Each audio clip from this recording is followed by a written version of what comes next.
आपने कितना ये सुना होगा ना, दुबई में आज ही इन्वेस्ट करें, सबसे ज्यादा आरओआई मिलेगा। दुबई में बुर्ज खलीफा जैसा लाइफस्टाइल मिलेगा। दुबई में मिनिमम इन्वेस्टमेंट करके भी आप करोड़ों के मालिक बन सकते हो। सॉरी टू से, आज हम इन सब के बारे में बिल्कुल भी बात नहीं करेंगे। आज हम वो बात करेंगे जो पूरे वेब पर कोई भी बात नहीं करता होगा, और अगर करता होगा तो अभी मुझे कमेंट करके बताएं। प्रॉपर्टी लेना माना इंपॉर्टेंट है, पर बात यहाँ पे सिर्फ ये नहीं है। आज मेरे साथ कुछ फैक्ट्स हैं जो कि आपका माइंड हिला के रख देंगे। आज हम ये बात करते हैं, प्रॉपर्टी लेना तो आसान है और हर कोई कहता है प्रॉपर्टी लो, पर कोई 4% डीएलडी के बारे में नहीं बताता। अगर आप 3 करोड़ की प्रॉपर्टी लेते हैं तो उसके हिसाब से 12 लाख रुपए बनते हैं। तो क्या ये एक एक्सपेंस नहीं है? इसके बारे में तो कोई भी बात नहीं करता। तो कहीं ना कहीं 3 करोड़ प्लस 12 लाख मिलाकर आपकी वो कॉस्टिंग आएगी। और यही नहीं, आप आगे सुने तो आपको शौक लगेगा। अच्छा, आपने आज प्रॉपर्टी ले ली, अब आप प्लान कर रहे हैं कि मुझे उस प्रॉपर्टी को बेचना है। क्या इतना आसान है? बिल्कुल भी नहीं है। दुबई में प्रॉपर्टी बेचना काफ़ी मुश्किल काम माना जाता है। कम से कम डेटा के हिसाब से 6 से 12 महीने, मतलब 1 साल तक लग जाता है आपको रेंट पे चढ़ाने के लिए। वो इतना बड़ा लॉस ऑलरेडी हो गया है। यही नहीं, अगर आपको रेंट पे चढ़ाना है तो उसके लिए आपको नो ऑब्जेक्शन सर्टिफिकेट चाहिए, जिसकी कॉस्ट पता है कितनी आती है? 40,000 से लेकर 1 लाख तक। मतलब इतना तो पहले ही आपको एक्सपेंस मिल रहा है। जितनी आपने इन्वेस्टमेंट नहीं करी उससे ज़्यादा तो आपका पैसा लग रहा है। ठीक है, अब आपने ये बहुत सुना होगा कि आप यहाँ इन्वेस्ट करें, आपको आरओआई मिलेगा 8%, पर रियलिटी पता है कितने परसेंट आरओआई बनती है? 2 से 3% आरओआई बनती है। ये मैं सिर्फ कह ही नहीं रही हूँ, आपको पूरे फैक्ट्स बताऊंगी, अब तब बिलीव करना। ठीक है, आपने एक प्रॉपर्टी चढ़ाई, उसकी अगर हम बात करें साल की कॉस्ट आएगी 22 लैक्स, लेकिन सब कट वट के पता है कितना वो बनता है? सिर्फ 13 लाख रुपए। कहाँ आपको 22 लैक्स का कमिटमेंट करा जाता है, लेकिन एक्चुअल जो आपको रेंट मिलता है ना, वो सिर्फ 13 लाख मिलता है। लेकिन वो कैसे? अब हम इसको समझते हैं। सपोज करें आपको 22 लैक्स रेंट मिल रहा है, फाइन। उसमें सब हम क्या क्या माइनस करेंगे? Service charges. उसकी अगर हम कॉस्ट निकालें, देखो हर एरिया का डिफरेंट सर्विस चार्ज होता है। जैसे कि मैं एग्जांपल आपको बता देती हूँ।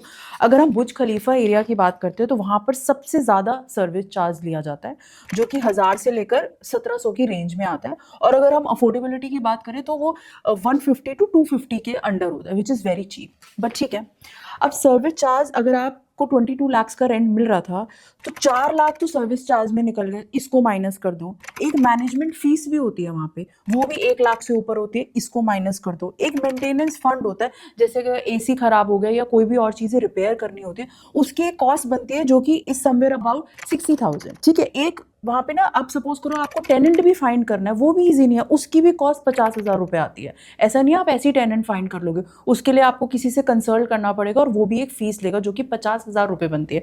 अब अगर हम इसको सारा माइनस करेंगे तो आपका रेंट तो सिर्फ 13 लाख बनता है। तो ये कौन बता रहा है? ये तो आपको कोई भी नहीं बताता ना। तो ये ऐसी रियलिटी है, वो आपको ये सोचने पे मजबूर करते हैं कि मुझे दुबई में इन्वेस्ट करना चाहिए या नहीं करना चाहिए। देखो, करना चाहिए वो कोई कंसर्न नहीं है, बट जब आपको ये सारी चीज़ें पता होंगी ना, और अगर आप तब इन्वेस्ट करोगे तो कम से कम आपको शॉक नहीं लगेगा कि यार मेरे को तो बोला था इतना रेंटल मिलेगा, लेकिन इवेंचुअली जो मुझे रेंट मिल रहा है वो तो इसका आधा मिल रहा है। देखो, सब आपको बताते तो यही है कि आप प्राइम लोकेशन में लो, जब भी दुबई के अंदर ले लो। ठीक है, प्राइम लोकेशन के अपने बहुत फायदे, पर आपको ये समझना होगा ना, जैसे मैंने सर्विस चार्ज की बात करी थी, सर्विस चार्ज इतना ज़्यादा है कि सपोज करो जो आप एक प्रॉपर्टी 3 करोड़ की ले सकते थे, पता है उसकी कॉस्ट कितनी आएगी? 5 करोड़।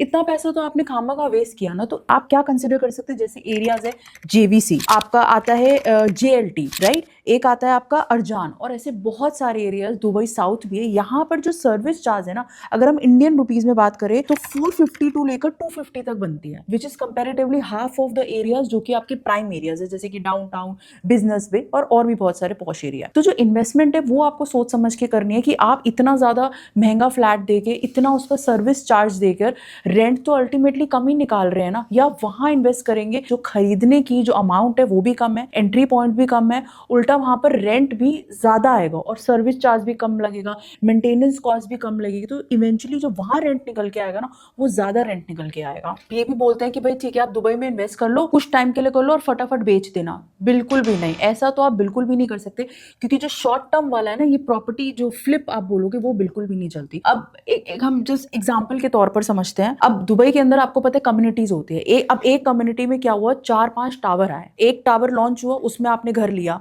ठीक है, ठीक है, अब आप सोच रहे हो कि मैं उसको बेचूं, इतने में ही नेक्स्ट टावर की कंस्ट्रक्शन हो गई। जो भी एक नया इन्वेस्टर होगा या होम बायर होगा, वो आपको पुराना घर क्यों खरीदेगा, वो सोचेगा मैं नए टावर के अंदर घर लूं। तो इसकी वजह से अब आपको वो जो लॉस है वो बियर करना पड़ेगा। अब घर बेचना मुश्किल हो जाएगा, एक एक साल तक आपको वेट करना पड़ेगा, टेनेंट को ढूंढना पड़ेगा।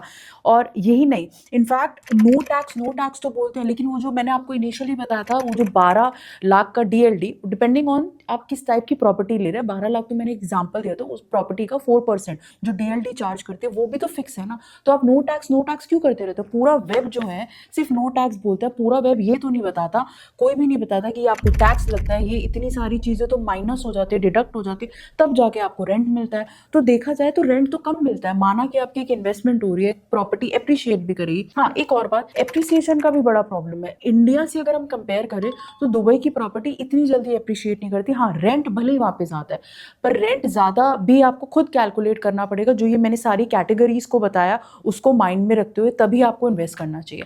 Thank you so much. आज इसको क्रिएट करने का सिर्फ मकसद ये था, आपको ये ना बोलना कि दुबई में आज ही आप प्रॉपर्टी इन्वेस्ट करें। दुबई में इन्वेस्ट करें, पर सोच समझ कर करें, और ये जो सारे मैंने पॉइंट्स बताए जो आपको कोई भी नहीं बताता, वो माइंड में रखकर सारी चीजों को समझकर तभी इन्वेस्ट करें।